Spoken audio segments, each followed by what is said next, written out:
اللہ کے نام سے شروع جو نہایت مہربان ہمیشہ رحم فرمانے والا ہے۔ وہ ذات نہایت بابرکت ہے جس کے دست قدرت میں تمام جہانوں کی سلطنت ہے اور وہ ہر چیز پر پوری طرح قادر ہے۔ جس نے موت اور زندگی کو اس لیے پیدا فرمایا کہ وہ تمہیں آزمائے کہ تم میں سے کون عمل کے لحاظ سے بہتر ہے، اور وہ غالب ہے، بڑا بخشنے والا ہے۔ جس نے ساتھ یا متعدد آسمانی کرے باہمی مطابقت کے ساتھ طبق در طبق پیدا فرمائے، تم خدائے رحمان کے نظام تخلیق میں کوئی بے ضابطگی اور عدم تناسب نہیں دیکھو گے، سو تم نگاہ غور و فکر پھیر کر دیکھو، کیا تم اس تخلیق میں کوئی شگاف یا خلل یعنی شکستگی یا انقطاع دیکھتے ہو؟ تم پھر نگاہ تحقیق کو بار بار مختلف زاویوں اور سائنسی طریقوں سے پھیر کر دیکھو،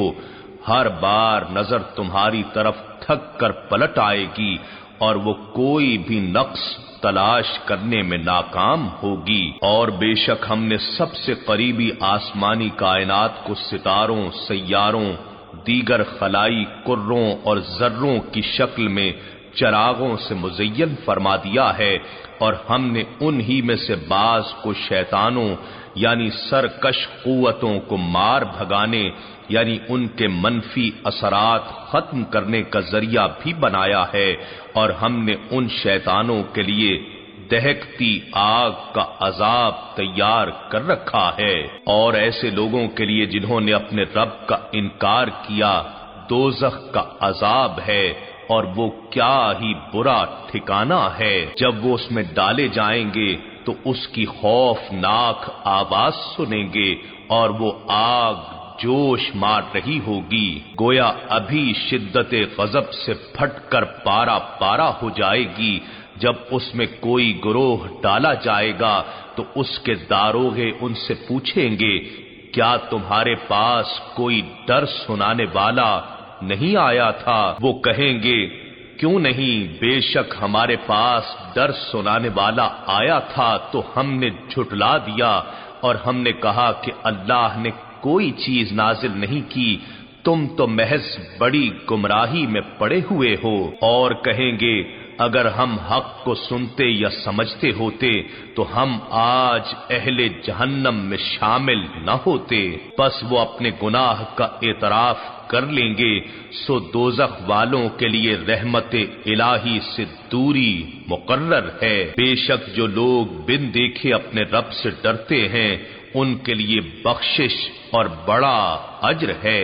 اور تم لوگ اپنی بات چھپا کر کہو یا اسے بلند آواز میں کہو، یقیناً وہ سینوں کی چھپی باتوں کو بھی خوب جانتا ہے۔ بھلا وہ نہیں جانتا جس نے پیدا کیا ہے، حالانکہ وہ بڑا باریک بین ہر چیز سے خبردار ہے۔ وہی ہے جس نے تمہارے لیے زمین کو نرم و مسخر کر دیا، سو تم اس کے راستوں میں چلو پھرو اور اس کے دیے ہوئے رزق میں سے کھاؤ، اور اسی کی طرف مرنے کے بعد اٹھ کر جانا ہے۔ کیا تم آسمان والے رب سے بے خوف ہو گئے ہو کہ وہ تمہیں زمین میں دھسا دے اس طرح کہ وہ اچانک لرزنے لگے؟ کیا تم آسمان والے رب سے بے خوف ہو گئے ہو کہ وہ تم پر پتھر برسانے والی ہوا بھیج دے؟ سو تم ان قریب جان لوگے کہ میرا ڈرانا کیسا ہے۔ اور بے شک ان لوگوں نے بھی جھٹلایا تھا جو ان سے پہلے تھے، سو میرا انکار کیسا عبرتناک ثابت ہوا۔ کیا انہوں نے پرندوں کو اپنے اوپر پر پھیلائے ہوئے اور کبھی پر سمیٹے ہوئے نہیں دیکھا؟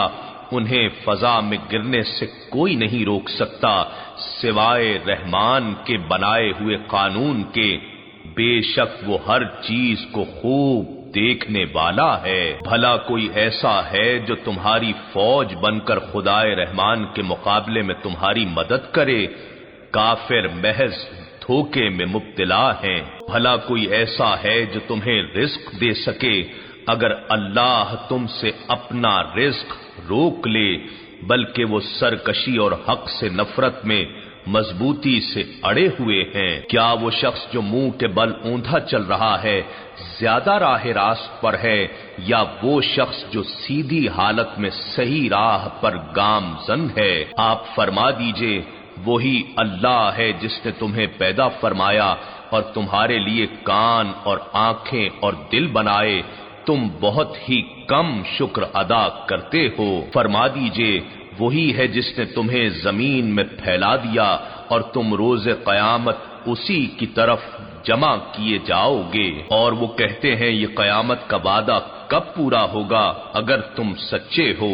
فرما دیجئے کہ اس کے وقت کا علم تو اللہ ہی کے پاس ہے اور میں تو صرف واضح ڈر سنانے والا ہوں۔ اگر وقت بتا دیا جائے تو ڈر ختم ہو جائے گا، پھر جب اس دن کو قریب دیکھ لیں گے تو کافروں کے چہرے بگڑ کر سیاہ ہو جائیں گے اور ان سے کہا جائے گا یہی وہ وعدہ ہے جس کے جلد ظاہر کیے جانے کے تم بہت طلبگار تھے۔ فرما دیجئے بھلا یہ بتاؤ اگر اللہ مجھے موت سے ہمکنار کر دے جیسے تم خواہش کرتے ہو، اور جو میرے ساتھ ہیں ان کو بھی، یا ہم پر رحم فرمائے یعنی ہماری موت کو مؤخر کر دے، تو ان دونوں صورتوں میں کون ہے جو کافروں کو دردناک عذاب سے پناہ دے گا؟ فرما دیجئے وہی خدائے رحمان ہے جس پر ہم ایمان لائے ہیں اور اسی پر ہم نے بھروسہ کیا ہے، پس تم ان قریب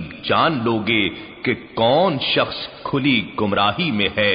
فرما دیجئے اگر تمہارا پانی زمین میں بہت نیچے اتر جائے یعنی خشک ہو جائے تو کون ہے جو تمہیں زمین پر بہتا ہوا پانی لا دے؟